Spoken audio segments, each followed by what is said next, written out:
I think we're live. Mm, I think you are right. I definitely think you are right. Hello out there in the non-space that is the internet.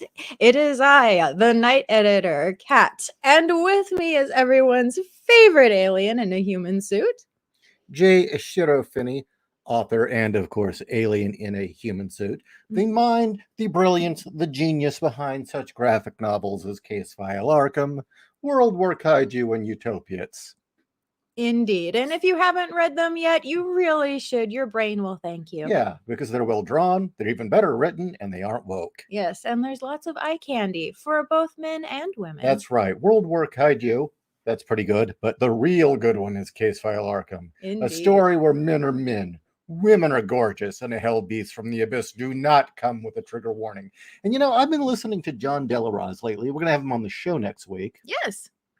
And he was talking a lot about how he gained the name, the most influential, I think it was the most influential, or was it the top Latino? Something like that, yeah. Yeah, I don't know. Well, it's been a while. The number one leading Latino voice in science fiction, I believe, was what his tag is. And it suddenly occurred to me, I think I'm the only gray alien in science fiction. I think you are, and it's quite amazing considering the subject matter. I mean, SFWA, the SFWA, Science Fiction Writers Association, is full of pedophile, flesh-eating lizard people, but no grays. Well, I think you just answered your own question right there. So, you know, I figure that makes me the leading gray alien Zeta Reticulan voice in science fiction. You need that as a banner. I do, a big flashing sign. Yes. But, you know, we're not here to talk about me much. We're here to do other things. We're here to roast something. Yes, we are. Is your flamethrower lit, or do you have to fuel up first? I have to fuel up first. And our fuel this evening is from Shochikobai. We are having sake. It's the blue bottle. Yes, it is it's the blue bottle. You are so sweet. He gives me the good stuff. Aww. Well, you prefer that kind. I do, but it's sweet. Thank you. Yep. So here we go. So get your fuel. Mm-hmm. Yeah, that's good shit. Okay. I know I shouldn't. It's probably disrespectful to drink sake like whiskey, but I don't care. Right now, I've had a shitty day, so. Did you smell it at least? I did. That is part of the experience, you know. Well, we should have warmed it first for the true experience, but we're gonna flame something else instead. Room temperature's okay. Yeah. All right, so we're here to roast Blanca and the 7 little vatos. Yes. Wait, pequeño vatos. I didn't know how to spell pequeño, so I just made a little. Well, you can do. No, you can't do the till the oh, enya. Sure you can. Yeah. You the can. Enya? Okay. It's called symbol insert. You can do that in Photoshop. Nice. Well, it's the glyph tool. Anyway, you're not here to hear about that either. No. We're here to talk about all the madness and stupidity regarding. Although I have to say, when I first saw this wonderful image that Ishi has created and saw her chola, I nearly laughed out loud because she looks dead like a woman who was in a position ahead of me. I do not call her my boss when I worked for the nonprofit. Who the fuck looked like that? I can't remember her name, but she was the woman that was hired to replace Fabrizio because Fabrizio actually wanted to do a good job and our main boss didn't like that, so he hired another woman instead to take over for Fabrizio. How about Fabrizio got hired because what's-her-face wanted a gay best friend and he wasn't into it? That was exactly why he was hired. But then he came in and actually wanted to do a good job. He was great at the job. And she's like, oh, wait, no, we can't have any of that. People like him more than me. Is that really what happened? I swear that's what happened. Because he actually gave a shit. He actually was trying to rally the troops and raise morale. He actually was being a manager and instead of being her private fag hag. And so it's like, you know, fuck that. She's like, oh, no, I got to get another woman in here. Well, I want you to notice that Blanca is admiring the fact that your giant tits put hers to shame, and No. and she's not flat by any means. No, Blanca's trying to kill me with her eyes, which is beautiful. And those eyebrows? Yes. I think those eyebrows could kill someone. Yes. By the way, nothing against the woman that was hired. I wish I could remember her name. She was actually nice. It's just she looks exactly like that. Honey, we lived in Southern California. We knew and met and saw a lot of women who looked just like that. Only difference was she had much more fabulous eyelashes. Yeah. Yes. Did she have the spider webs between the thumb and forefinger? She did not. I'm actually kind of shocked. She did have some tattoos, but she did not have the spider webs. So before we get into the real dirt of this episode, one, YouTube hates us. So tell everyone on your social media we're live so they can enjoy it too. Yes. Because Kat just did a shot and it's going to be fun. Oh, yeah. Second, for those who do not know, this is another to spread the word. Commie Slayer Angel Part 2 is now up. Yes, it is now live. It is live on Head Trauma. Mm-hmm. And the link is in the description. And this one is extra long and thick, a full 5.5 minutes. And it is incredibly salty. Actually, it is far more saltier than the first one. Yes, it is. I mean, come on. We got titty fucking. We have slams on boomers. We've got Greta. I mean, we have it all. Yes, we do. So let's talk about the subject at hand. You ready to read some media and comment on it? Certainly. Okay. Let's throw up this image here. Wow. It's actually not a bad job, is it? No, it's actually kind of pretty. I'm quite impressed. So would that be snow brown? Snow brown. Brown snow? I mean, yeah, indeed. Exclusive. Although her upcoming breakout role as Maria in Steven Spielberg's the new retelling of West Side Story doesn't bow until Doesn't bow until December. Rachel Ziegler already appears to have found her next big role. Sources tell Deadline that Ziegler is set to star as Snow White in Disney's live-action adaptation of the film that started it all for the studio's legendary slate of animated features. Mark Webb will direct with Mark Platt producing. Got a lot of marks. Will they miss the mark, do you think? Production is expected to start in 2022. Quote, Rachel's extraordinary vocal abilities are just the beginning of her gifts, Webb said. Her strength, intelligence, and optimism will become an integral part of rediscovering the joy in this classic Disney fairy tale. The original Snow White and the Seven Dwarfs cartoon, based on the Brothers Grimm fairy tale, was released in 1938. It was Disney's inaugural animated feature and became a massive success for the studio. Insiders say the live-action film will expand upon the story and music from the original. Benj Pasek? Yeah. I don't know. Benj Pasek. Do you think we've heard enough? Or... I don't know. I don't know how long you wanted me to go for. Do you think you're getting anything out of this? And it's just throwing names at me at this point. Where's the meat of it?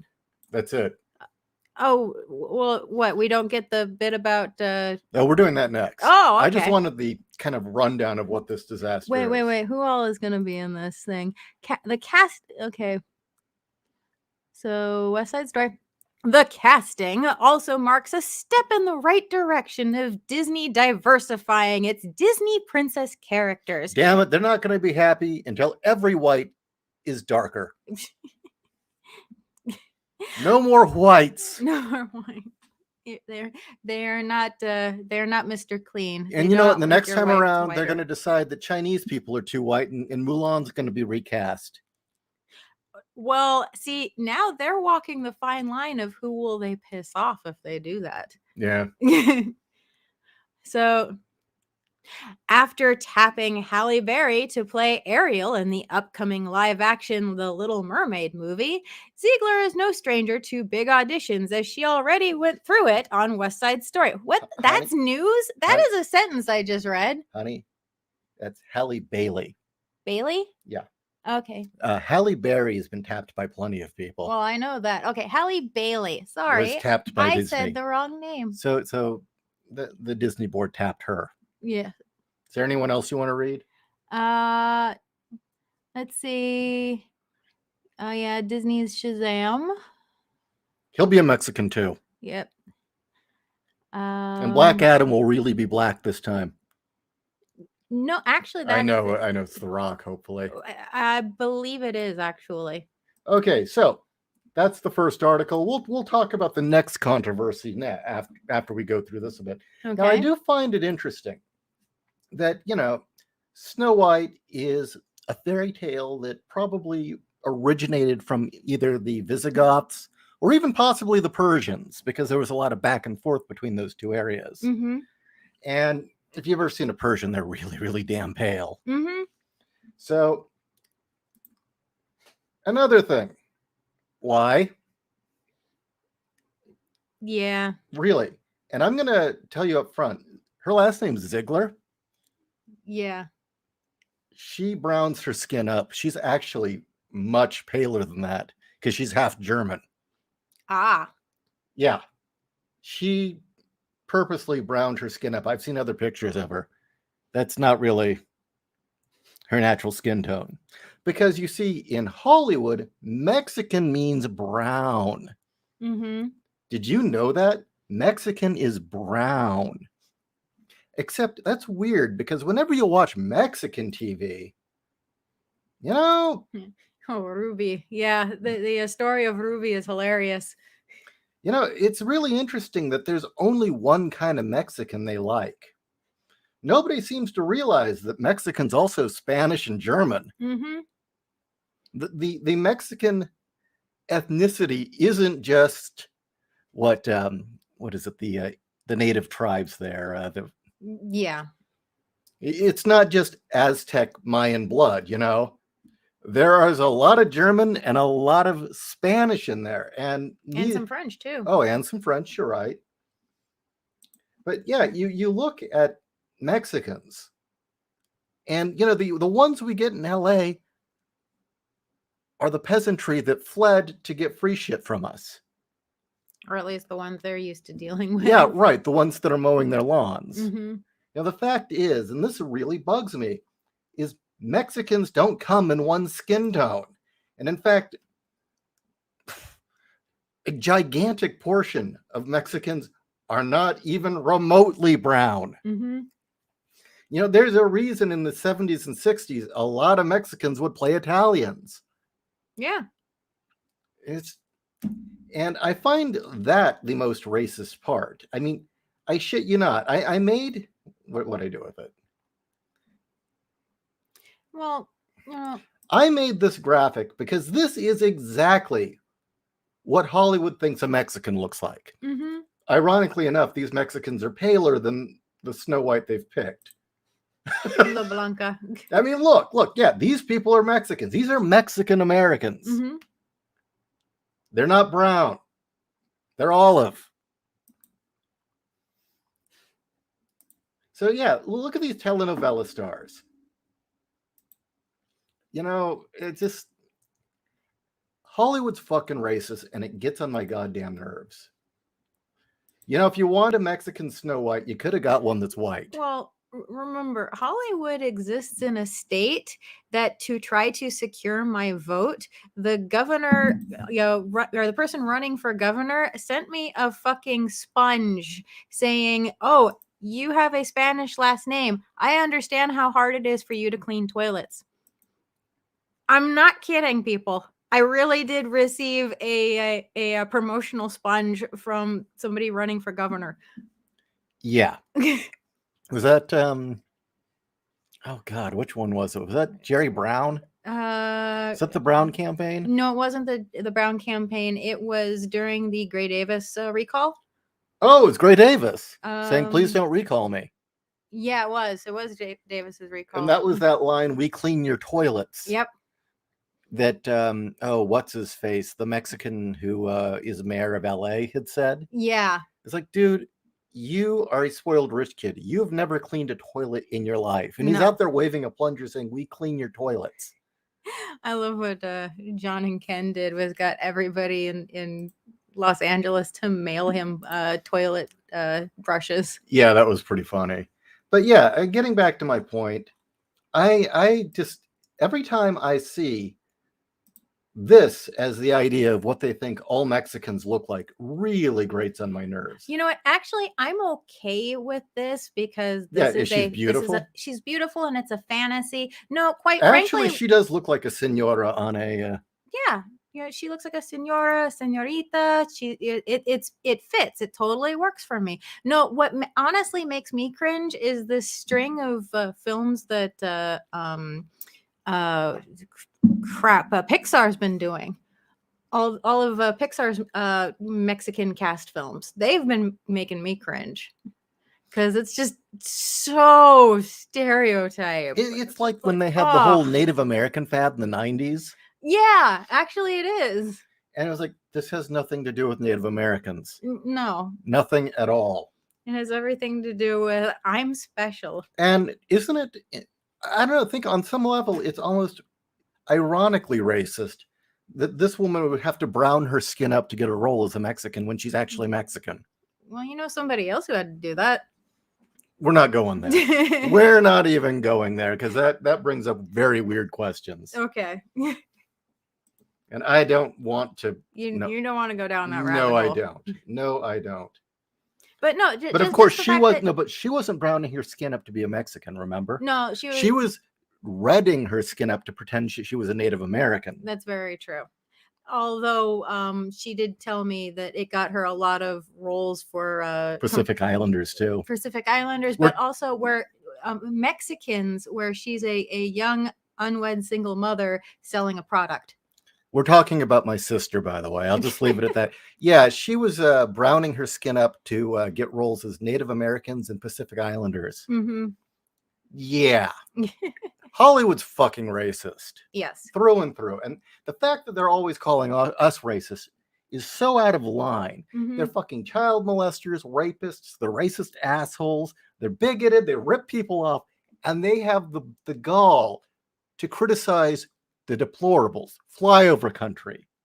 Well, this is also the industry that continually told, oh my God, why am I blanking on her name? From Mad Men. Joan? Yeah, Joan kept telling her that real women cops don't have big tits. Well, what it was the actress. Oh God, I've got an incredible boner for her. Why am I blanking on her name at this moment? Having the same problem. It's like, why I can see her. I can totally see her in front of me. Why am I blanking on her name? Christina Hendricks. There you go. Thank you. Yeah. This is after Mad Men. Christina Hendricks went through hell. She kept trying to get roles, but they say, oh, no doctor would have a body like that. Yeah. Oh, no mom would have a body like that. Oh, I'm sorry, you can't play a police officer. Cops wouldn't have a body like that. We're doing a family film, and you're not appropriate for that. It's like, what the fuck? That and Hollywood designers wouldn't design her dresses. Yeah, they wouldn't. Because she just didn't have a body they liked to design for. They all admired her for how stunning and brave Joan was. Joan is not stunning and brave. Joan was a great character. But they refused to make her a dress. What the fuck? Anyway, that's off topic. How would you describe Coco? Because I like that movie more than Encanto. Coco? Okay. Coco was done by I have no idea what you're talking about. It's a Pixar film. Okay. It's okay. It's okay that you haven't seen it. I've seen Encanto. I've seen Coco. To be completely honest, I couldn't tell you which movie was which because I was hanging out with my brother and they were playing both of them for their kids.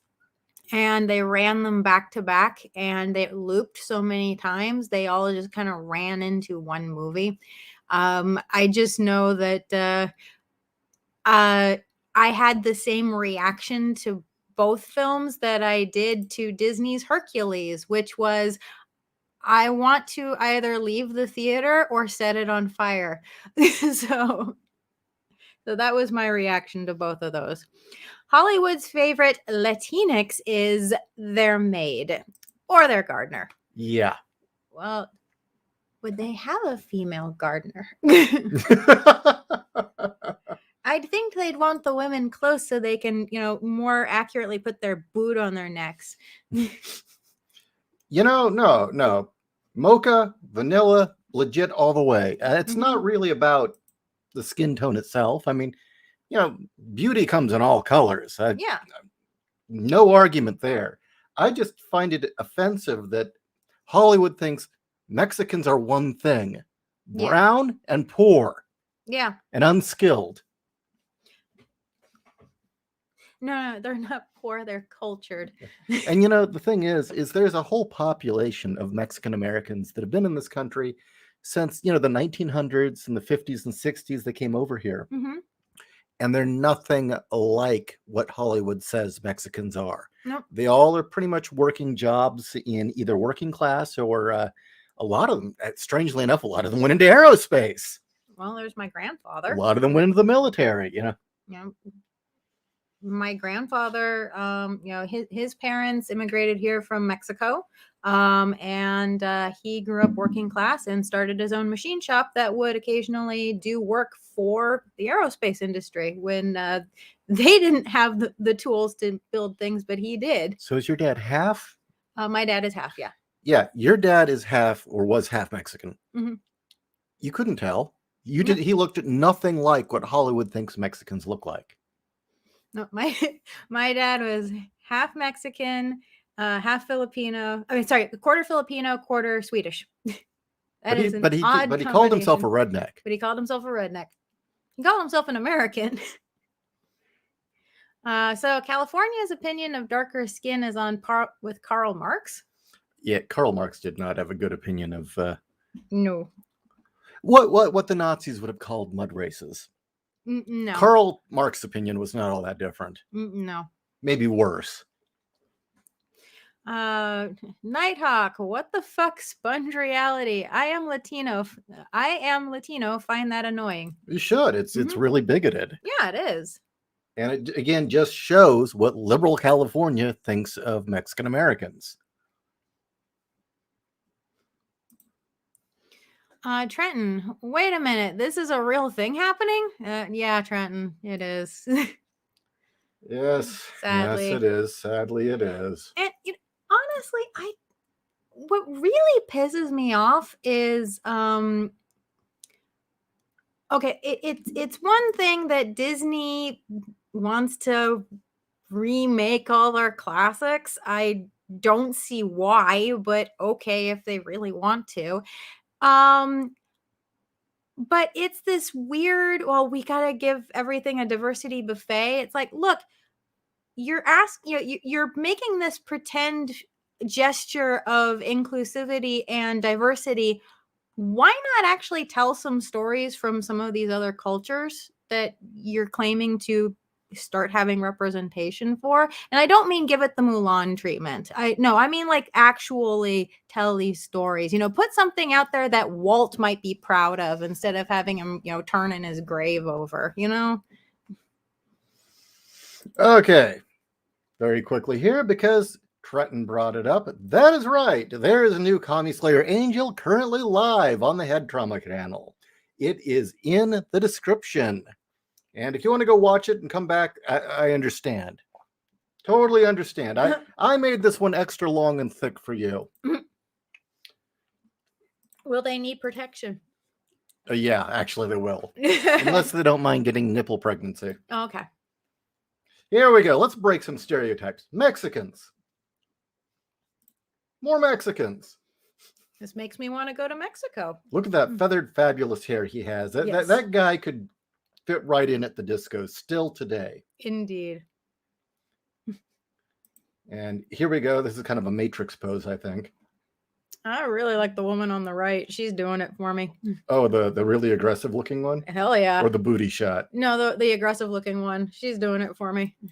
And there you go. There's a very beautiful olive skin. Yeah. Very Spaniard. And of course, again, may I remind you that Mexicans are very German too. Mm-hmm. Nobody remembers that. That's the way Hitler wanted to make them honorary. Nobody remembers that either. No one wants to remember that. You know, what's funny is that the Irish wanted to be honorary too, and they said no. And the only reason the Irish wanted to join in is because the Nazis were bombing the English, and they're like, okay, we're in. We're in. Yep, sign us up. And they said, no, we're bombing you next. Why?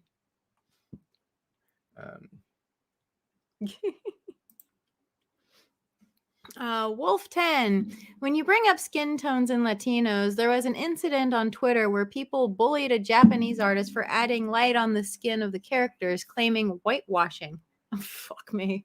You know, that takes me to another comment. Mm-hmm. This idea that Japanese come in one color. No, they do not. I mean, okay, that is kind of true about Koreans and China. But no, not so much in China. Well, yeah, China's so goddamn large. You've got the northern portion that's more Mongolian, and on watching the Chen Dynasty, they actually did a breakdown of all the different ethnicities that are in China and all of the different variations and how you can tell where a person comes from by their features. Oh yeah, and just how diverse it is. It's amazing. So, but yeah, I mean, the Japanese skin tone goes from almost pale white to yellow to that kind of golden color that the Pacific Islanders have, because there was all that mixing. So again, it just kind of blows me away that everyone thinks, oh well, they all look like this. It's like, no. People are diverse. Let's see. He's scrolling through the thing. Harble.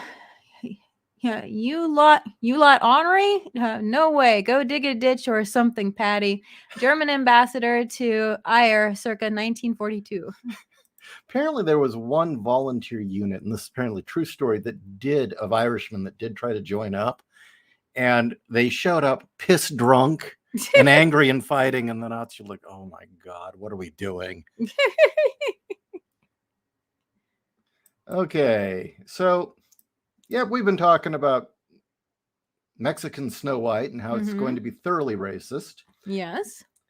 Now let's get on to the Dinkmeyer. The Dinkmeyer. Let's talk about the Dink bitching about midgets. It makes me sad. I used to like him. Okay. Okay. Because of course this would be found on such an open-minded place as NPR. Of course. Okay. Disney defends its Snow White remake after criticism from Peter Dinklage. Disney is on the defense after actor Peter Dinklage criticized its plans to release a live-action remake of Snow White and the Seven Dwarfs. The studio announced in June of 2021 that it had cast West Side Story Outbreak star Rachel Zegler as the titular character in a forthcoming remake of the 1937 film, which was Disney's first animated feature and a major box office success. The live action version will be I don't give a shit about that. Emmy award winning Game of Thrones star who has a form of dwarfism called, I'm probably gonna slaughter this, itty bitty tiny person, achondroplasia, said he was taken aback by the studio's celebration of casting a Latina led even as its revisits a story with problematic representation of dwarfs. Take a step back and look at what you're doing here. It makes no sense to me, he said after an hour into the 80-minute episode. You're progressive in one way and you're still making that fucking backward story about 7 dwarves living in a cave together. What the fuck are you doing, man? Does this scroll? Oh, yeah.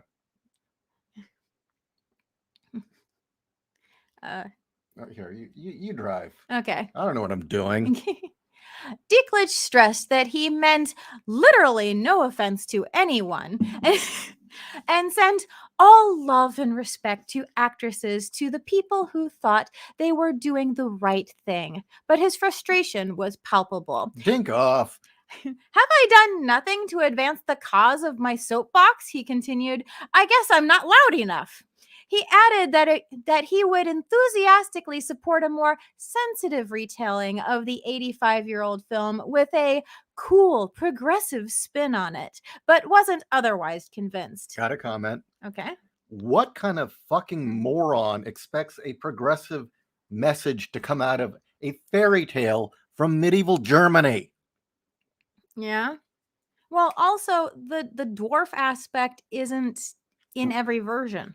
No, it changes from tale to tale. Yeah, it's just in one telling. So Well, that's because they wanted something a little more friendlier than the bandits or the. true. Although I think it's been brought up, the bit with Tolkien and C.S. Lewis on this, right? No, I don't.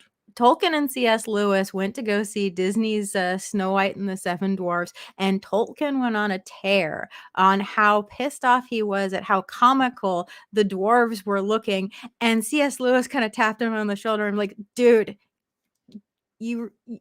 have you read The Hobbit? Did you read what you wrote? And he went, oh yeah, shit. And that's why the dwarves are so much more badass in Lord of the Rings. Because it was called to his attention that no, you made dwarves look like idiots too. Well, here's the next question: did the mythical dwarf, did that name then spin into the real labeling of little people as dwarves? I don't think so. It's the other way around. Little people I've always heard referring to fae. And well, I'm using the term that they like to use generically now today. They're little people.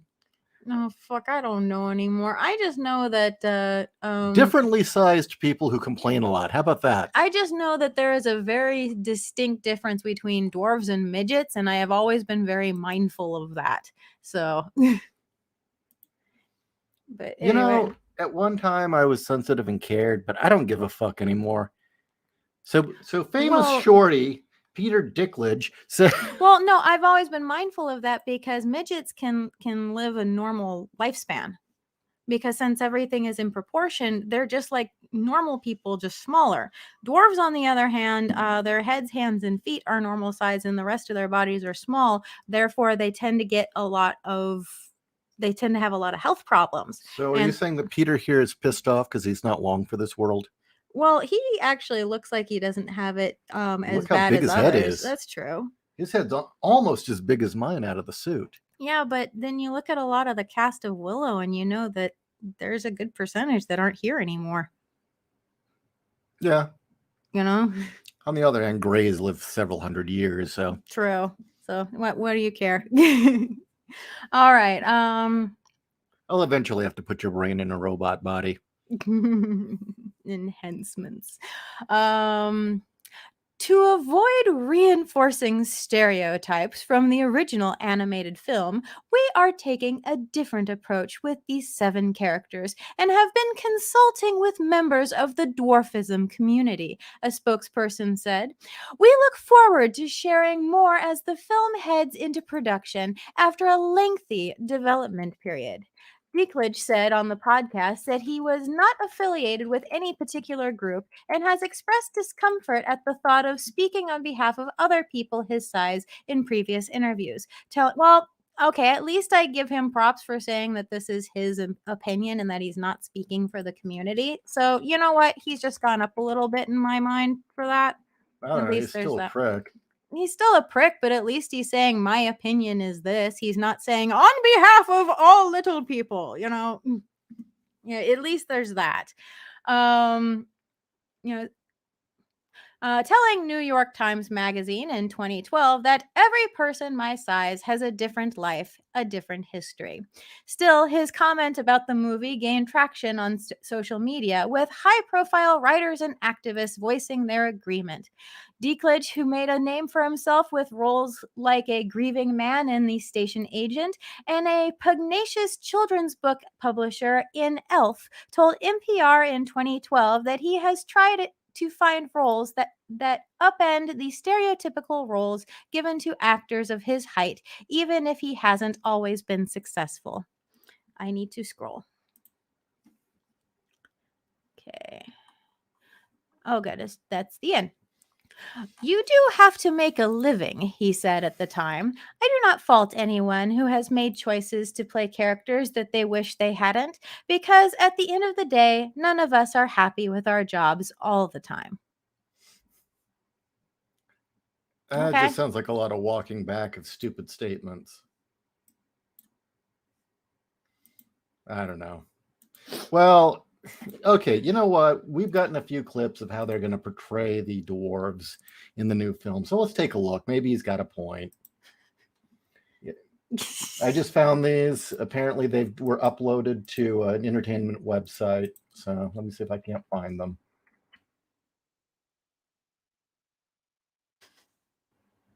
What? You. No, go ahead and talk. This is going to be a few minutes. Well, I mean, do you have any comments on this? I mean, seriously. I know what you're gonna post, and I can't. I can't comment until they're up. Up. Until it's up. All right. Not really. I mean, okay. I actually have known for a while that he doesn't like that usually like people of smaller stature wind up being the butt of jokes and other things like that in films. He's actually voiced that before, and that was before he got really big with Game of Thrones. So so fine. But I don't know. For me, I kind of feel like, dude, do you know what they're going to do? Or are you just knee-jerk reaction? Oh, I hate it already. I mean, would he throw a shit fit over maybe what, Wizard of Oz? I can't tell you. I don't know what he'd throw a shit fit over. I'm just kind of like, they're just talking right now. Do you know what they had planned? Did someone pass you a script and you went, I'm offended by this? If so, talk about that. Well, here, I got a clip. This is a clip of they've test footage. Now, apparently this is what Droopy and Sleepy and Doc here, and Dopey, yeah. Over here, Sneezy's having a bad time of it. I don't know. I don't see the issue, really. I mean, I'm shocked you're not, finding where didn't Steve-O wrestle a midget? I know Steve-O did a couple of things with a midget. A Wee Man. Oh, Wee Man, yeah. Well, there you go. There you go. Anything starring Wee Man. Well, Wee Man's badass. Yeah, and you know what? That movie stopped being the funny the moment he died. Yeah. He died and the funny went with. Dinklage seeks roles that defy stereotypes. Half the movies I've seen him on the cover for, he's playing a drunken stoner. I don't know. I saw him play a giant dwarf. Which was funny. Okay. I don't know. I get his point, but in this particular context, I kind of feel like it's reactionary. Oh, yeah. He's throwing a shit fit for no reason. Yeah. It's like, unless you know something, dude, calm the shit down. I mean, yeah. I mean, what if they get Steve-O to play the dwarf? Well, I mean, it's Here we go. Neo Disney, so I think it's going to offend everyone and please nobody. But it's like at least wait till you read the script. There's a difference between midget and dwarves. Tweedle, yes, there is. Midgets are perfectly proportioned to their size. I'm sorry, I do apologize that I keep pronouncing it wrong. I do apologize, but anyway, they are perfectly proportioned for their size. They look just like normal people, only tiny versions. And again, dwarves have normal sized heads, hands, and feet. It's their torsos and their arms that are small. And as a result, they tend to have smaller hearts and they tend to have a lot of health problems.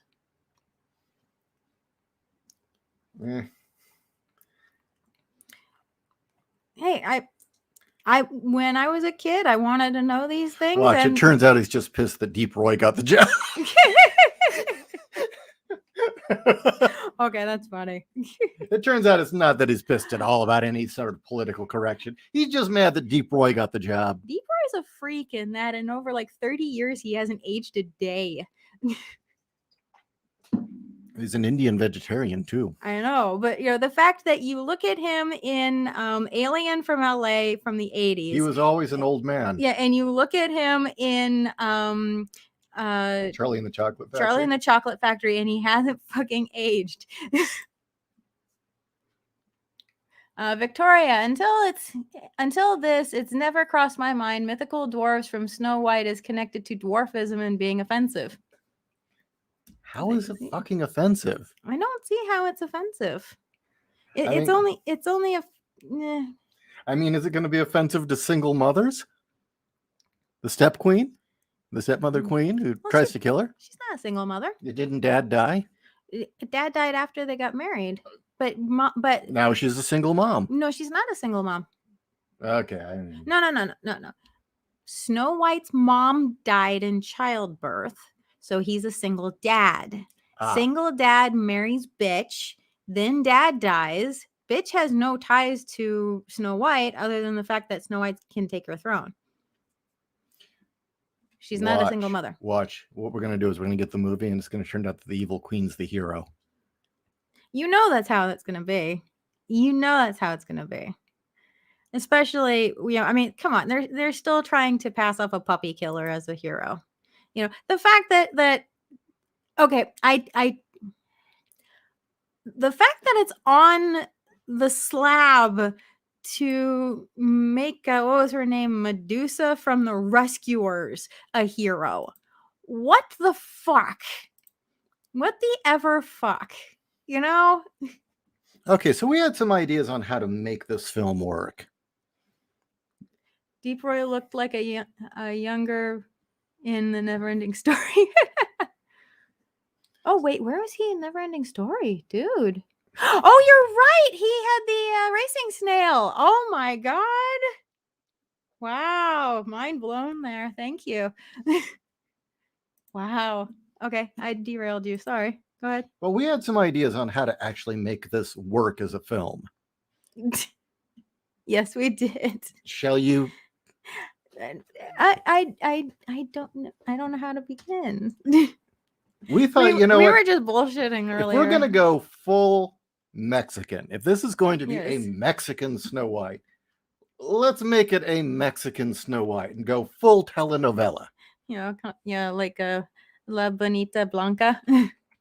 Yeah, and maybe she's the daughter of a rich coffee bean exporter. Yes. She's plantation owner. Yeah. Yes. And he's the guy who's on the coffee beans that has the burro with him. He's her. She's his daughter. And sorry, he just found a funny picture of Snow White. And what would happen is that she marries, or Snow White's mom dies, and Dad marries this evil bitch who's actually a cartel boss, and a cartel princess. A cartel princess, exactly. Yes. Yeah, we had this whole thing laid out how La Bonita Blanca, or Blanca Bonita, that should be, had to run away, and she winds up hiding out in a camp of migrant workers. And then it turns out that her father isn't this great coffee bean exporter, a plantation owner. He's growing cocaine. Yeah. Well, that's where the snow part comes from. And then the evil mother, and in telenovelas, they do actually have usually a character doing Santeria or witchcraft. Or... You have to have somebody doing Santeria. You have to have the tragic, somebody falling down the stairs at some point, and they may or may not break their back doing it. Oh yeah, horrible injuries and lots of crying. Lots of crying, horrible injuries. But usually it's elaborate injuries, like somebody falling down a flight of 1,000,000 stairs or being pushed out a window. I don't know. I don't really remember. Was it Telenovelas Are Hell? Yeah. What was that? Yes, telenovelas are hell. Which one are you thinking of? Oh, the one where the girl has to be a clown and Oh, that's how it starts off. Is that she's taking, her parents are dead, and she's taking care of her sickly abuela. And how she's doing it is by going into the streets and panhandling as a clown and putting on street performances. And I think it's like, hey girlie, I'll pay you $50 if you do a job for me or something like that. And then she winds up falling in love, and it's convoluted, of course. but then like people get cursed and like somebody tries to kill her with an AK-47 and Why is there a magic drag queen in the window? I just wanted to see what the worst parody I could find of Snow White was. Oh, okay, it's a parody. That's fine. And it's Snow White and the Seven Thugs. Oh, okay. So there we go. Wow. Of course, there was Okay. what? No. Of course, I was actually trying to find that German parody of Snow White where it was really, really lewd. Well, there's Once Upon a Girl. No. It was Snow White and the Seven Dwarves, but it was really fucking lewd. Like the queen was in bondage gear and... Dude, have I seen this? I think you were half asleep. It was one of those things we stumbled across back when Netflix had lots of bizarre shit on it. Oh, okay. And then there's like this whole sequence that they go to a rave and Snow White starts singing and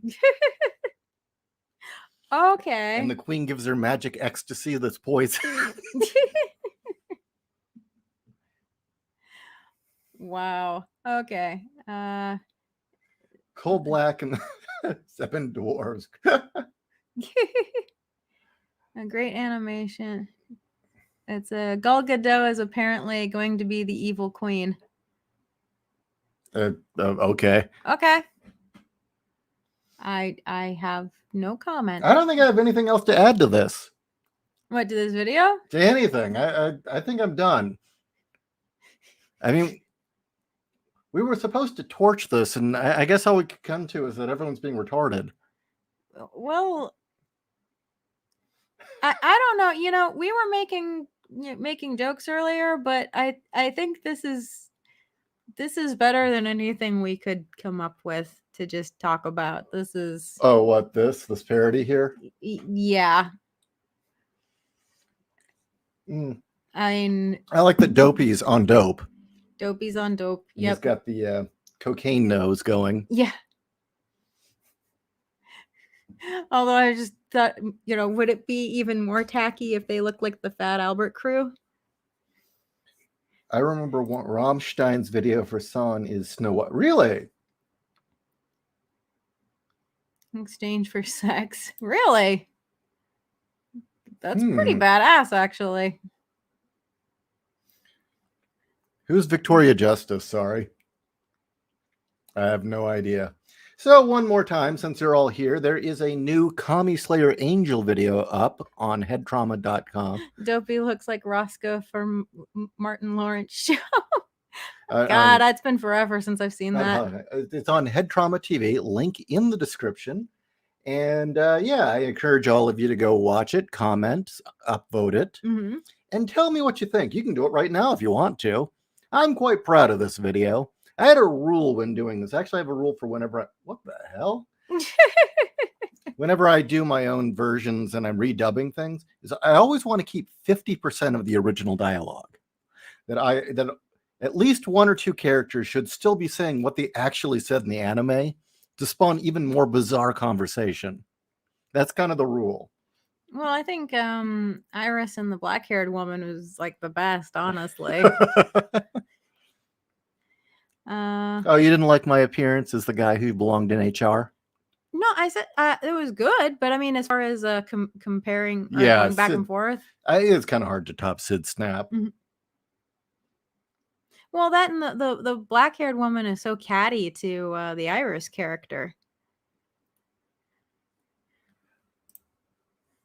So, Horizon, my research reveals she is a female pop singer. Not much more to say than that. Okay. Okay. So, we want to continue to. Hey, do you want us to talk about something else? I mean, I don't know. There's other things going on, I suppose. I mean, apparently Neil Young's a douchebag, and that now that he can't have his way, he's throwing a tantrum. What was that all about again? I don't. You told me this morning, and it's leaked out my ears. So Well, that's okay. You're not missing anything. okay. Neil Young was pissed off that Joe Rogan had an opinion about COVID. Oh yeah, so he like tried to put his dick on the table with Spotify and said either he goes or I go, and Spotify said bye. Yeah, it was like, okay, one guy is the most popular podcast in the entire world with better ratings than almost all TV shows. And the other guy is this old aging hippie who's a grump who once sang with Eddie Vedder. Yeah. It's like, okay. And yeah. And he doesn't like Southerners. So it's like, yeah. Okay, let's try this. What are you typing in? Wait a minute. This will get me banned. I'm sorry. I can't do that. I was going to type in Rammstein Snow White, but It'll get it'll get the whole thing pulled. Yeah, sadly. I wish I could remember the really lewd one, comedy. Well, there's Once Upon a Girl. That doesn't have Snow White in it, does it? I know it's got a Cinderella story. I'm trying to remember. It has a couple of stories in it, but it's lewd. Okay. Wolf, want to know what's going to be stupid in the future? The authentic minorities will be the fakes, while the fakes will be the authentics. It's going to be black on black war. Wolf, I think we're already there, really. I mean, there's that whole thing where they're actually calling black people who don't pull the line coons. Mm-hmm. When what did coon always mean? But somebody acting like a black stereotype. Mm-hmm. So yeah, and then there's that whole idea of what they're calling it, colorism, because they don't have a word for black on black racism. You know, it's still just racism. Yeah. Really. Yeah, it's still bigotry and hate. So yeah, I think we're kind of already there. Anyone remember the miniseries 10th Kingdom? That sounds kind of familiar, but I'm not remembering. Sorry. Okay. Anime? Talk about anime. They want us to talk about anime. Well, Okay. Speaking of anime, I made this great parody called Commie Slayer. It's live. What inspired Commie Slayer? Honestly, the seed of the idea was just that one scene out of Angel Cop where she just goes on this over-the-top, gratuitous rant about hating communists, and everything she says is absolutely true. Mm-hmm. I mean, and it was, at the time, it was always slammed as, oh, it's so jingoistic. It's like, no, everything she's saying is absolutely true. And originally, I was just going to post the scene and say Angel Cop was based, and then you said, no, that goes on too long. And you're like, yeah, right, it is going on too long. And I just kept adding to it.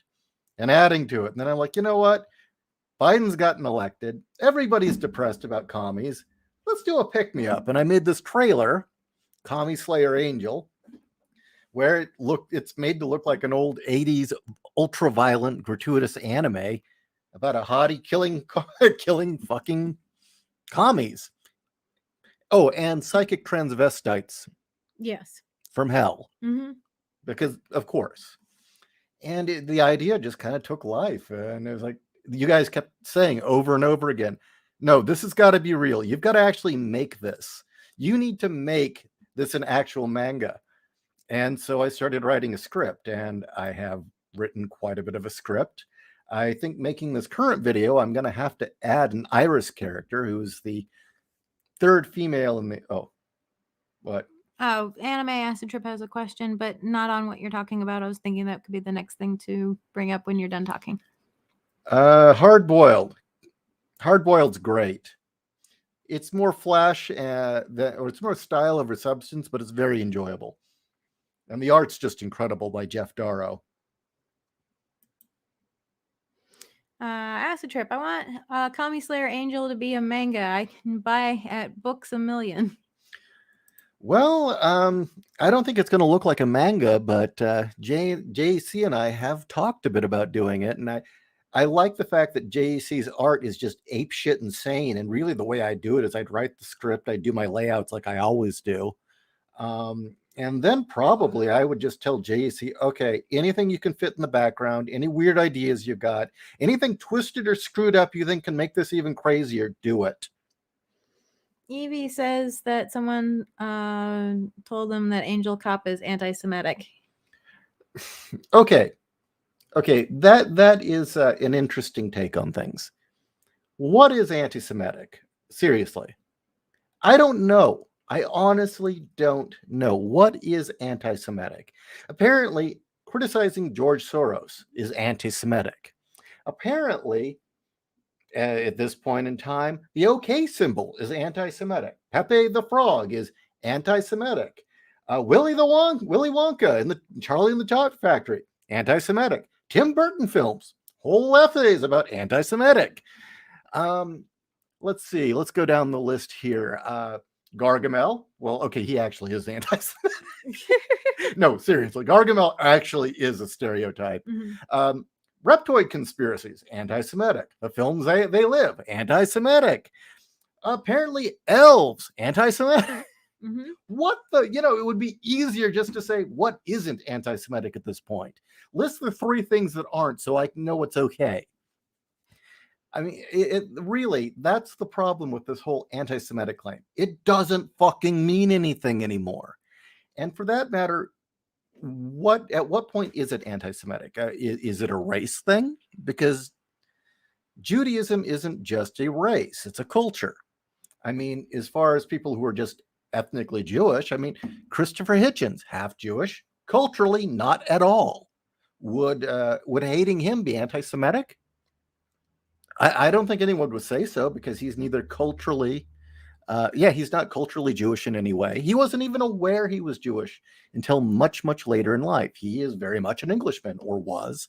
Same thing with Peter Hitchens. He's a Christian. Would all the hate that Peter Hitchens get be anti-Semitic or anti-Christian or anti-conservative? Which is it? I don't know. And for that matter, Judaism has a lot of problems. If it's a criticism of culture, why can't you criticize a religion? Nobody has a problem with me criticizing Christianity's flaws. I think we're finally okay with criticizing Islam again. Why should one religion not be open game? I mean, let's face it. All the Abrahamic religions have a lot of skeletons in their closet and a lot of negative aspects.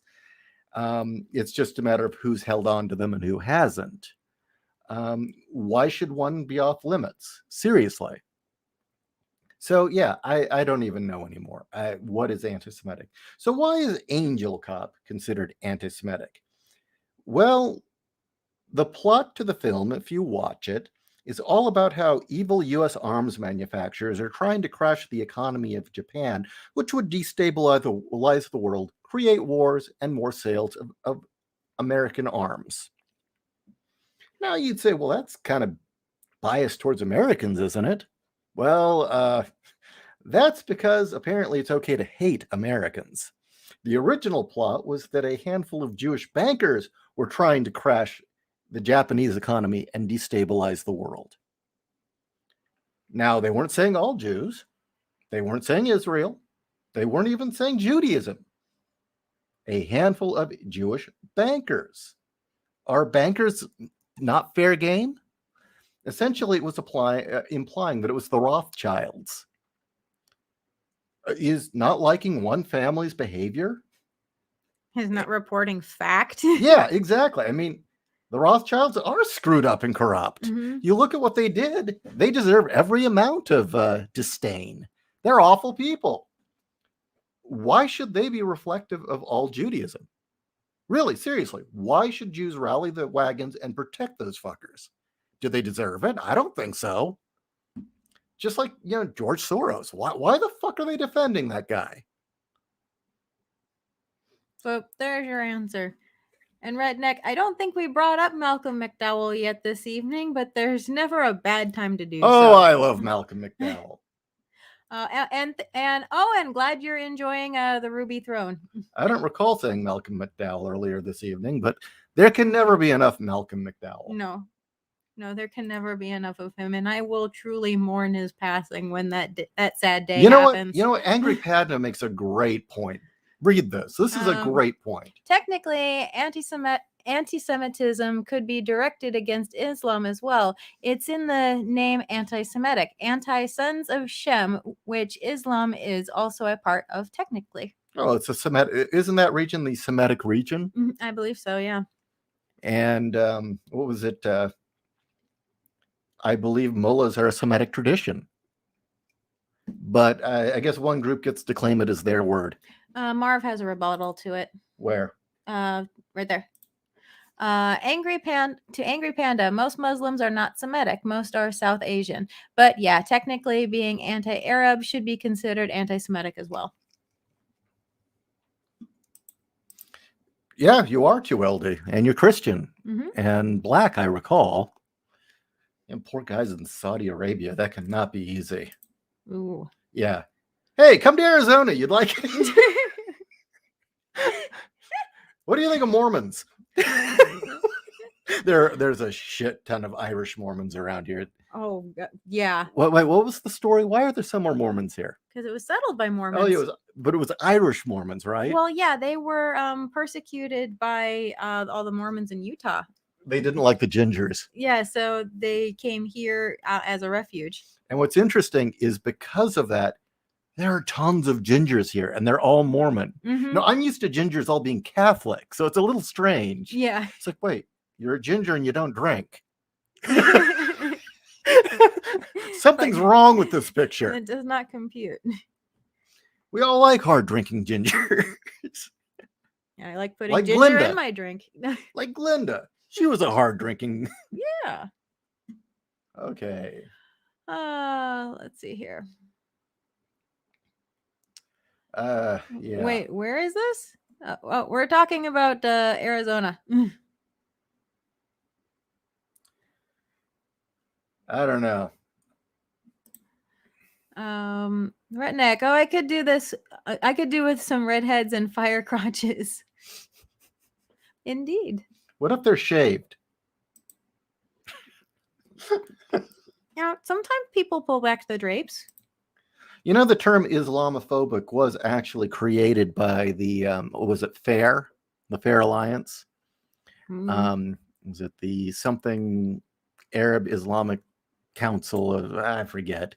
I couldn't tell you. But it was actually created specifically after 9/11 because they realized they needed a word that had the same amorphism and impact as anti-Semitism so that they could shut people up and control the debate. And they did this intentionally. It's even in their charter. It says as much.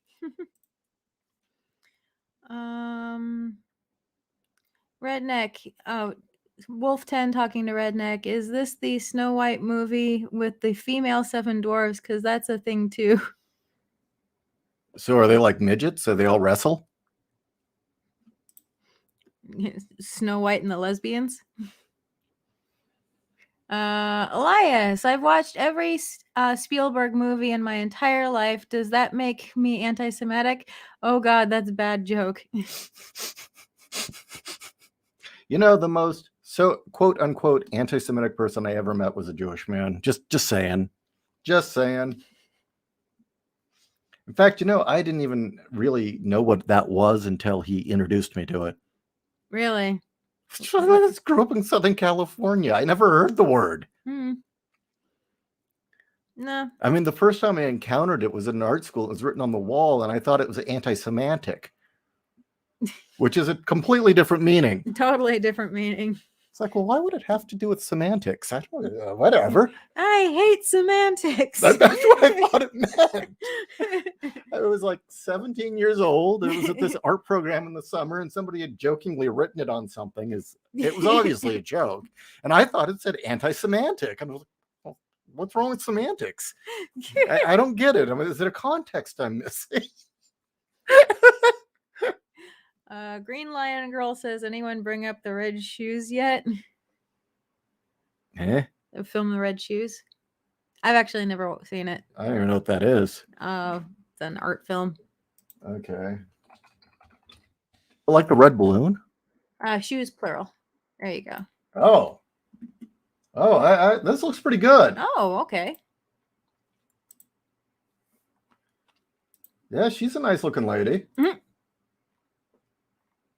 I have no idea what it's about, but she's a nice looking lady. It's about a dancer. Do you mean the 1948 version or the 2010 version? Because that doesn't look nearly as interesting. No. But yeah, I'm kind of liking this 1948 version here.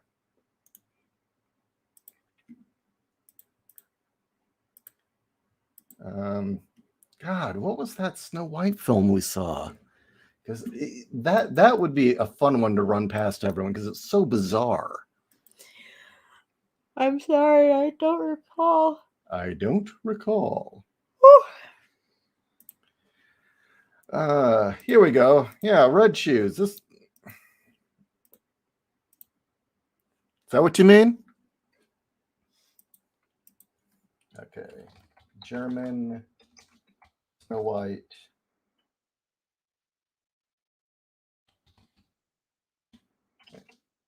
Comedy. Let's see if I can find it. So what are we doing tomorrow, Kat? I think I'm killing fairies. Huh? It's my latest art piece. Go on. I'm making mummified fairies and mounting them like most people mount bugs. Well, that sounds fun. Yes.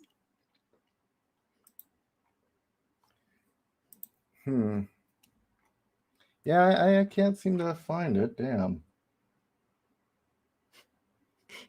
You know, I know that's the word dwarf in German, but I read that as like the seven droogs. It's like that's a new version of Clockwork Orange. The seven. Yeah. Well, there we go. That's another good idea. I don't think that's it. I don't think so either. I found it. You found it? So it is that film. Oh, is that Nina Hagen? Oh, that's cool. Well, that explains a lot. Okay, we found the film. Yeah, that's Nina Hagen. As Hexy. Seven Dwarves. Forest is not enough. The forest is not enough. Let's see if I can get this on YouTube. Let me bring the comments up. We're just rambling here. I'm surprised they're still listening to us. I mean, we're really not saying anything of substance at this point. You have a girl practically in her underwear on the screen. You know, we're at least providing eye candy. At least providing. Yeah. And yeah, hourglass figure, definitely. Huh. Yeah, give us a topic to bitch about. This is kind of getting slow. He's not happy. He's grumpy. See? Sorry. That's Chrissy Mayer. He typed in the name of this film, and like the third entry was somebody ragging on Dinklage. Oh, that's that woman everyone said was pretty good that we should start watching, Chrissy Mayer. Oh, okay. And the caption was, "He's not happy. He's grumpy." Like, damn, I'm envious. I wish I had come up with that. I'm rusty on my Disney jokes. Well, you've had a long day, and I think there's not enough liquor in you really to get you salty enough. No, I just wanted like one glass of sake to get a little loose. I was kind of hoping we could get you a little more salty, but well, we need more things to put salt on. Yeah. Yeah. Yeah. Okay. Yeah. Give us something here. Fist bumps. Malcolm McDowell, Ed Asner, Dom DeLuise. What about Dom DeLuise? Happily Ever After with Filmation. Did I have that? think I used to have that. There we go. This is the film. It looks like it would be stupid, but it's actually entertaining. It is stupid. That's why it was entertaining. And one of the gags is they're all drunks and stoners, of course. Well, they're in Germany too. They're getting the good shit. I love the fact that Germans have laws on how good quality your beer can be. You can be fined or even jailed if your beer is not of quality. I Really? love that. Yes, they are serious about their beer there. Oh wait, You this is cannot only- have Pisswasser. Wait, we're only getting the elves. Fuck that. Where's Well, it's a trailer. what the hell's this? Commercial? Oh, what are they advertising? Bacon. See? Bacon. Well, good enough. Yeah, bacon. Yeah. What? Because when I see a girl walking in the rain, I think bacon. Oh well, this shows us nothing. Great. Okay. Never mind. Oh well, I tried. Well, at least you put up the name for people to go look on their own. You gave them a homework assignment. I think this was it. That's it. Anyway. I don't know. What? You're not. Yeah, this is it. Nina Hagen. You know, she's talked quite a bit about her abductions. Really? Yes. Interesting. What's her abductions? She said she was on a beach and they showed up. And that it got really psychedelic. Okay. Maybe that wasn't it. I don't know. I just remember the one I saw being very, very perverse with lots and lots and lots of cleavage. I didn't see any cleavage in that trailer, so. Wasn't her dress when she was sitting in the milk? Didn't that have cleavage? Oh, I meant Snow White. Oh.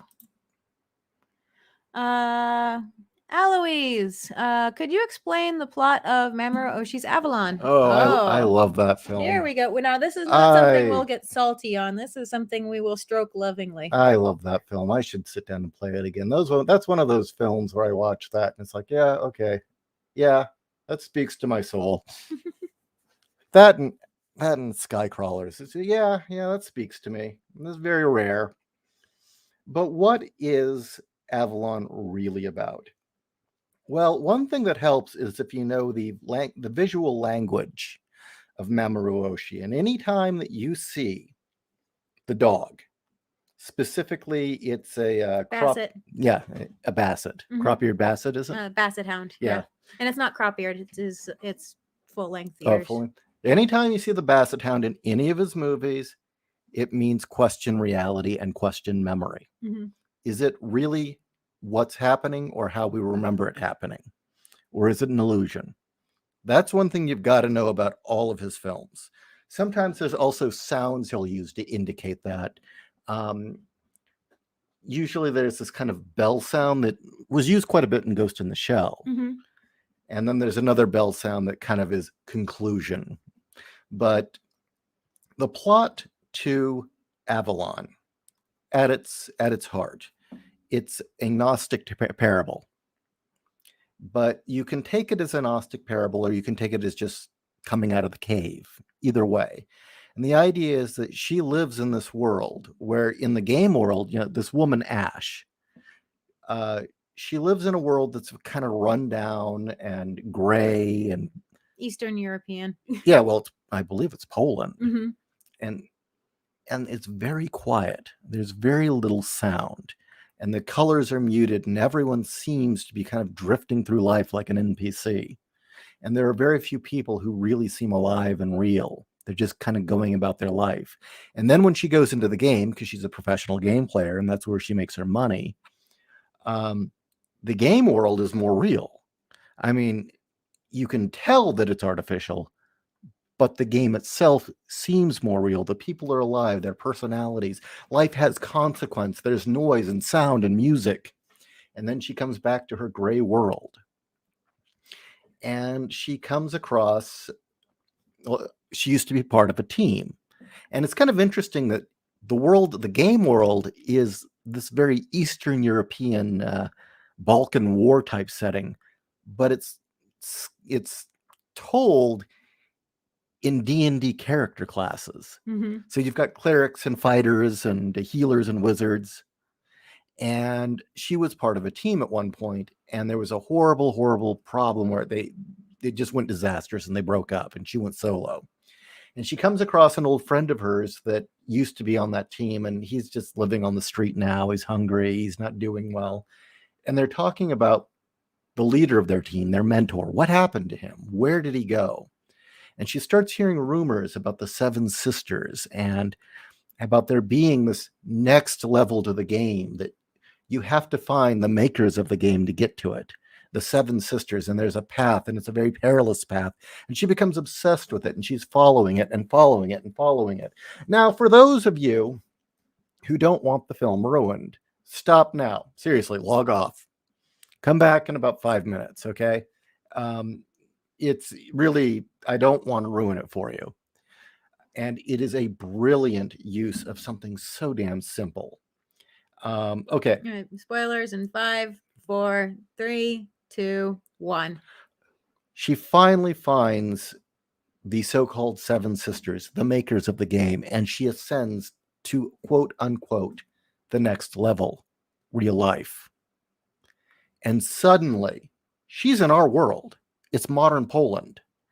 The sky is colorful, and you're just hit with all this sound of life happening, traffic, voices, talking. And you get this extended sequence of her just culture shock, walking through this world that has a night and a day that is alive. And she goes to this cathedral where this opera is performed, or not, it is an opera about Avalon. Mm-hmm. And what was Avalon, Kat, originally mythologically? Well, mythologically, it's the island where King Arthur is resting, guarded by or watched over by 4 queens. Right. Till the day where he would return. Exactly. And the level she goes to is called Avalon. And she wanders to this cathedral, and this concert, this opera is playing called Avalon. And she finds her mentor. She meets her mentor. And they start talking, and she's like, well, what happened? And essentially he gives the walkthrough and saying, look, everyone back in that old world, they're not ready for this. They could never handle this. Become one of us, Ash. Become an Archon. Help us just maintain the world order as it is. And every once in a while, someone worthy will slip through and become one of us. You're ready to become one of us. You made it. You can see the bigger picture. And she refuses. She shoots him in the head. That is the story of Avalon. And as a metaphor, it's essentially a refusal to be part of the machine, to be that thing that's keeping everyone stuck in the matrix, as it were. And I believe that's probably going to be the closest thing to an autobiographical film we're ever going to get from Mamoru Oshii. And the reason that I say that is that he was training to be a Jesuit priest. And he did extremely well. Apparently, he was like the star student, and he was on his way up. And the night before becoming ordained, his mentor took him into a room and told him something he will never repeat, that he won't talk about. He just says that his mentor told him something, and that he walked away from the church and stopped being a Catholic at that very moment. And from then on, pursued his own path and went into animation. And that we see these symbols recurring in his films over and over again. And if you recall, Ash's controller in the game that she would talk to and consult with was dressed as a Jesuit priest. And she even asks him, are you real? And he says, does it matter? So I honestly believe what Oshii was told, and his other films have a similar message. I think the Jesuit told him we're the Archons and we're supposed to keep the little people in control. And if they ever knew the actual full story of the Bible and Christ and all the stories therein, they couldn't handle it. They'd crack, and it would break the order of things. Let's maintain the papacy. Let's maintain the order of the world as it should be. You've made it, Mamoru. You're one of us. And you see the behavior of the Vatican right now under a Jesuit. I think my theory is correct. I definitely don't think you're wrong. I honestly believe the current papacy see themselves as the archons, and that they aren't serving the people, that they're keeping everyone in line. And that's why they're very interested in going back to a medieval type setting. They really want to return to a medieval type setup where the church controls everything. That's also why they have so much interest in third world nations, because they can maintain that sort of order. You start getting into first world nations with educated people, and they start asking questions, and they start digging deeper. They start bringing up Western values like freedom, like personal choice. And I think that's very important, because another film that was made by a Catholic, a British Catholic, Anthony Burgess, another I was story, wondering if you're going to bring that A up. Clockwork Orange. In it, the ultimate plot is they brainwash Alex into not being evil. He's incapable of doing evil. They've rewired his brain. And the priest, who was a stand-in for Burgess in the story, says, no, this is wrong. This is evil. You can't do this. You've taken away his free will. If he can't choose to do good, it means nothing. His soul isn't saved. Nobody's saved. Nothing's achieved. And that's kind of my feeling, is that I don't think the church is very into the idea of free will and choice. I think they want good little proles to behave. And I don't mean your priest at your local parish if you're Catholic. Frankly, my encounters with most priests have been positive, especially if they're really in it for all the right reasons. On the local level, it's not an issue. It's when you get to bishops and cardinals, and that's when it starts to get more like, am I dealing with the mafia here, or am I dealing with a religion? Well, Oh, you're going to bring up the De Medici? yeah, actually. Go ahead, bring it up.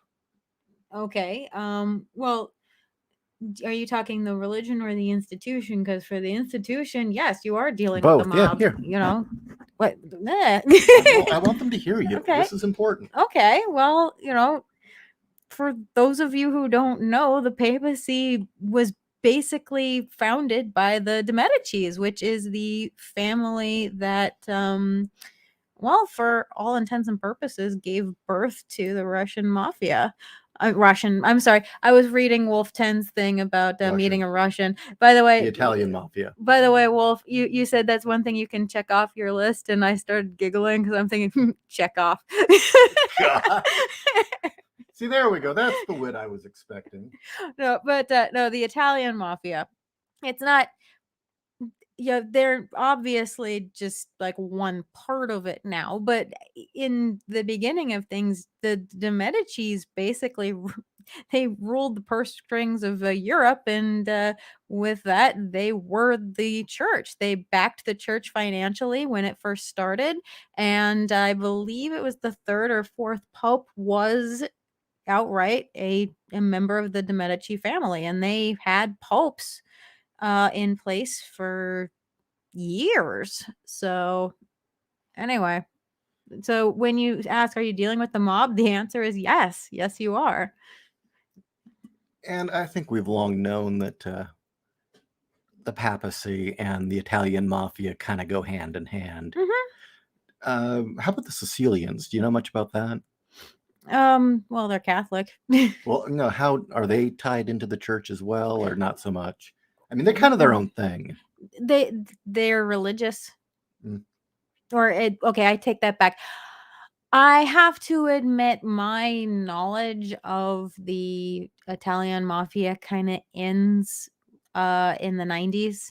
After the 90s, I don't know much about how they've progressed and how they've evolved in this new world, other than people keep saying, oh, Vegas isn't owned by them anymore. Yes, it is. It's just they all have LLCs now. So yeah, they're actually operating above ground rather than below. So, but yeah, it's still owned by the same people. So I think the church's biggest fear is that whole bit Christ said about you don't need the establishment. mm-hmm. No, you don't. It's just you, a closet, and God. And I think that's why they hated the printing press and Martin Luther, because suddenly people could see that. No. This is what they hated. They hated Martin Luther because he's the one honest man in a church full of, thieves and charlatans. He's a lawyer, so they couldn't fucking out argue him. He understood 5 different languages, so he could tell people across the land, look, this is exactly how they're screwing you. And then he had the printing press.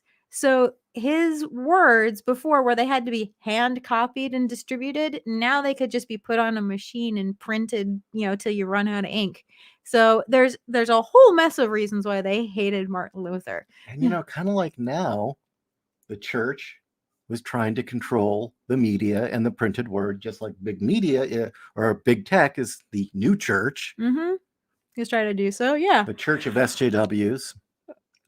Church of just people with an agenda. Yeah. The woke church, mm-hmm. who worship day, mm-hmm. diversity,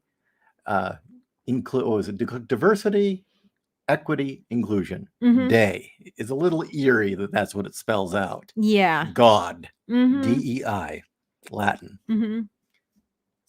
It was creepy when they started using that. I agree. But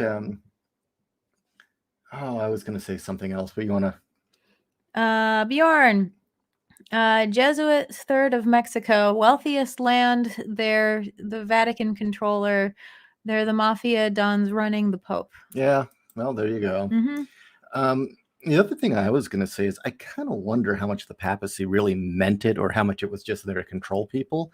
Because I know that the early papacy of the Holy Roman Empire, they were still holding essentially Jupiter, triumphs of Jupiter, and all the old pagan ceremonies with sacrifices and debauchery. And yeah, there's the famous coronation of a pope, where they had Saturnalia like partying in the streets, and they gilded a little boy to run around naked covered in gold, and he wound up dying from poisoning from it. Other people died too, but it's called the Blue Church. I'm sure I should be. I'm sorry, I've lost the thread. The Church of the Woke, the Blue Church. Okay. Yeah, okay, that actually makes sense.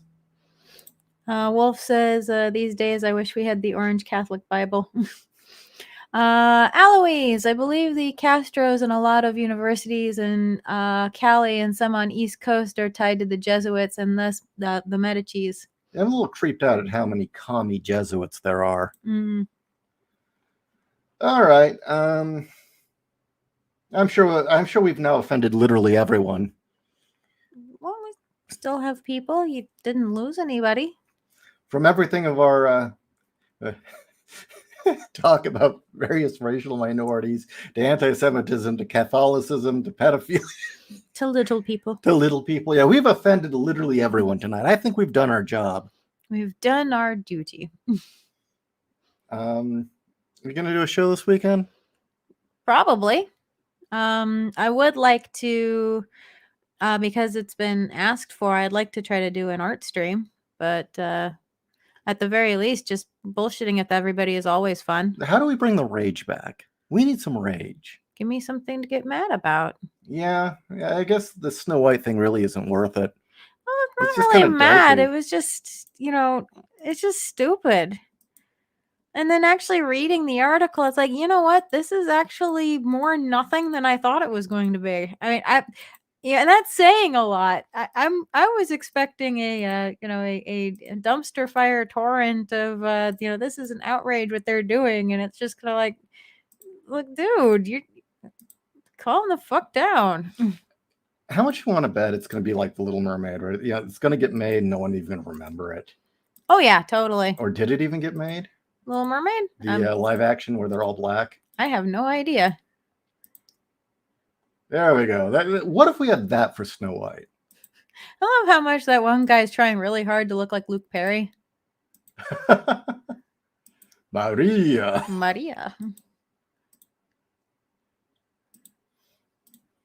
Okay. So he's just going through pictures here, cleaning things up.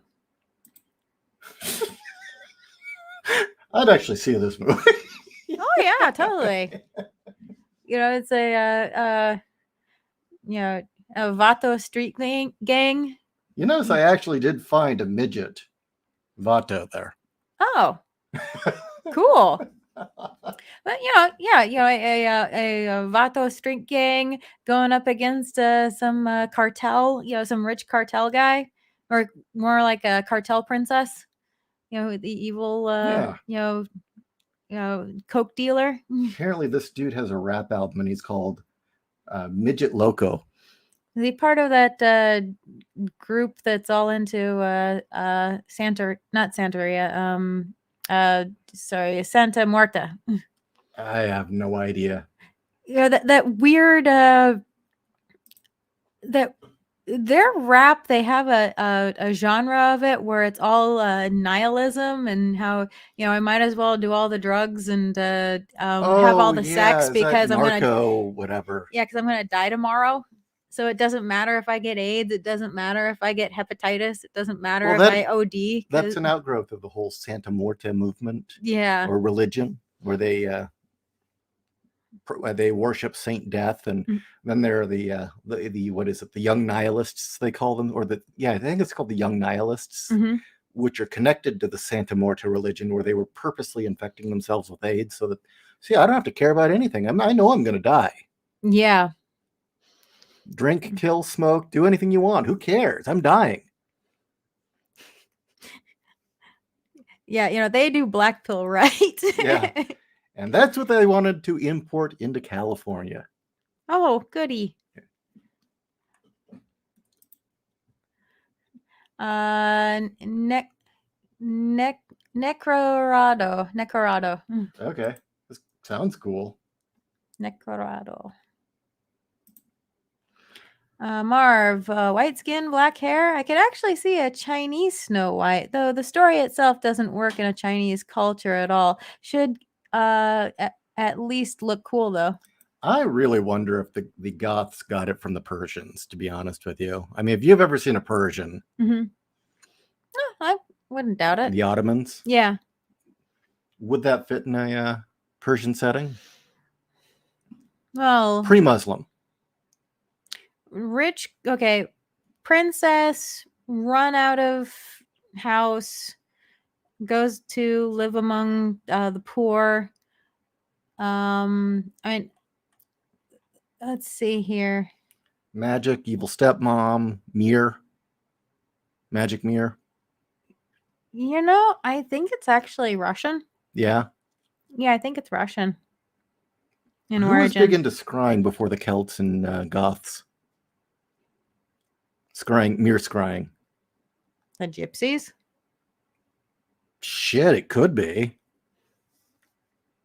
Did the gypsies start the whole thing with scrying with mirrors, or? Well, they used to. People used to scry with water before that. Oh, yeah. No, the Russians were into that too, though. That's why I was saying. I think it's Russian. It very well could be Russian. Yeah, I think it's Russian. I could be wrong though, but that's where I think it's coming from. I think we're just wasting time at this point, but who cares, right? Mm-hmm. But you know what? Somebody said screw black pills, and I agree. Take the gray pill. Take the gray pill. Link isn't in the description, unfortunately.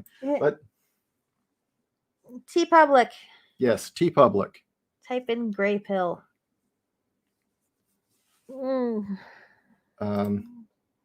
Yeah, we do need to bring you on because I think you probably at this point have plenty to say about the whole minorities thing. Yeah, I we've mean- been wanting to bring you on anyway. Yeah, I often, the more and more I hear about this, black people this, black people that, this idea that, the way the fact that the Democrats are really trying to own black, I think more and more of you keep coming to mind, you and a couple of our other listeners, and thinking, that must really fucking suck for you that you've got these people trying to say they represent and speak for you. I mean, if I had anyone doing for that to me, I would be fucking enraged. It would drive me nuts. Gosh, Kat can't know what that's like. No. Tweldy asks what's scrying. Do you want to answer or shall I? It's a method of, it was a method of fortune telling or prophecy where, geez, didn't the Greeks do that too? The Greeks did it. And the idea was that the psychic Egyptians or did it. the shaman or whoever, the oracle, would stare into a reflective pool or then later a mirror. Yeah. And kind of zone out and trance out, and visions would come to them, or they would see images in the water, which later became crystal balls and stuff like that. Now, I will say that staring into a mirror can cause, I wouldn't say hallucinatory, but specifically, you'd want something like a black mirror. You don't want a silver mirror. No, I mean, staring into a mirror in certain ways can trigger kind of a mesmerism in yourself or cause you to have an altered state of consciousness. I did it a couple times on accident where I would walk in and I'd look in the mirror, but I would try to see the figure in the mirror as somebody else. I was trying to perceive myself the way the world sees me, not as the face I see in the mirror, and it not being me. And yeah, it did send me into this weird mindset. It was strange as shit. It is weird. I've always wanted a black mirror, but I've never owned one. But I made myself one with a ceramic bowl that you put water in, and then later I did get an actual quartz crystal ball. So I've done scrying in that as well. So you don't really think you're seeing the future, right? No, it's just. No, I found that it was I found that it actually put my mind in the same state that I'd get into when I do tarot readings for myself. Really? Yeah. What? No, what I was about to say is kind of awful. No, go ahead. I'm your wife. I can take it. One right here on the chin. Come on. The time that I was staring at myself in the mirror and I went into an altered stage of consciousness, it was a lot like the time that I passed out on the toilet.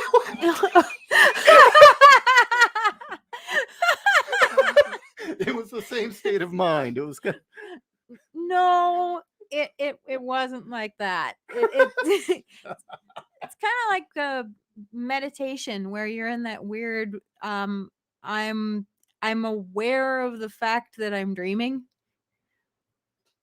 Kind of that weird kind of state. Oh, okay. And it's just letting your brain play with the way the light's reflecting off of the surface that you're looking at, and it's kind of fun. But I don't know. I did it a lot in high school. You ever pass out on the toilet? Once I almost did. Did your brain go to a weird place? I went to a world that was filled with red. No, I mean, did you kind of start losing sense of place and time? Yes. Okay, yeah. That was exactly the experience. I went to a place that was filled with red, and when I came to, my hands, feet, and lips were numb, and my lips were blue. Were your feet twitching? Yes, actually. Me too. That is actually the sensation I got when I stared too long into the mirror. Wow. The rats have not built a mechanized suit yet, but they have built a little tree house right directly above our heads. Well, no, I got a rat story to tell. I told this morning. I'll share it again. Okay. By the way, did you see Chaozu poking his nose? Oh, yeah. He's moved the cushions so that he can stare down at us through the Yeah. boards. It was adorable. So, Vegeta, the smarter of the two rats, has gotten to that age where he's clever enough that he's realized he can tell me things. Now, partially, you've got to understand how the rat perceives the world to kind of get when they're trying to tell you things often. They primarily try to communicate with their teeth, movements, and noises, but we can't hear most of the noises. Mm-hmm.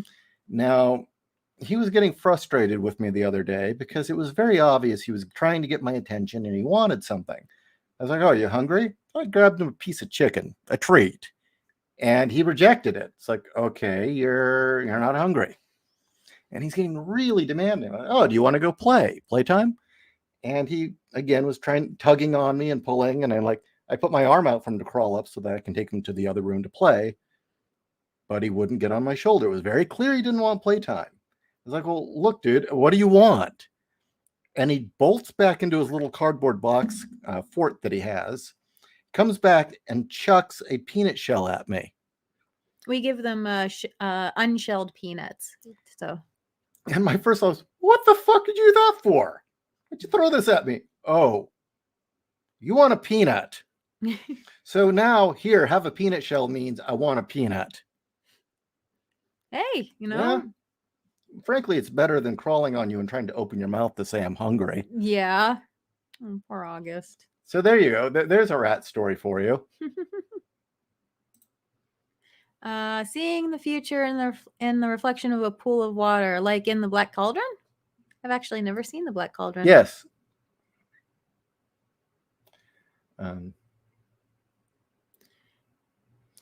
Okay, let's go through these and then we'll probably call it a night. Yeah. Okay. There's no greater sin than the parent disowning their child to bring life into the world and deny it love and reason. The story of Dr. Frankenstein. I would agree. That's a great summary of that story. Especially the not accepting that child when they do want to go off and go have their own life. Damien, did the Zadans ever build artificial planetoids to function as storage units for solar radiation or collect comets or asteroid debris? Well, yeah. I mean, most of the ships we build now and space stations are, basically we go to asteroids, hollow them out, that's why you never see our space stations. Got 5 or 6 of them in the asteroid belt. Mm-hmm. There was that one where there was the probe that went out there and they started seeing that light reflect. We had to turn that off. But as far as a planetoid to collect solar energy as well as other things, it's called the moon. We got the moon on the dark side of the moon. You never see it. Mm-hmm. There are those flashes from that side. Actually, there are, yeah. Yeah. And occasionally weird objects that'll duck out and then fly back. Yeah. And those are documented. Mm-hmm. In fact, did you know Kevin Kiev's Skinny Puppy saw one once? Did he really? Yes, he did. It was on the news, even in Canada. Oh, wow. Okay, let's call it a night. They're talking about other things. About parents disowning people, and that's a little too close to home right now. Yeah. All right. Well, thank you for joining us for this bullshit cast. Yeah, we were on for nearly 2 hours. It's pretty awesome. Now, go buy one of my books. Oh, somebody bought Titanium Rain, the audio. Dude, you rock. Thank you very much, and I'm glad you enjoyed it. The more support we get for that, the better chances we'll get another one done next year. Yes, definitely. In fact, if you guys all go out and buy it and start leaving reviews on Audible, that'll pretty much guarantee it happens.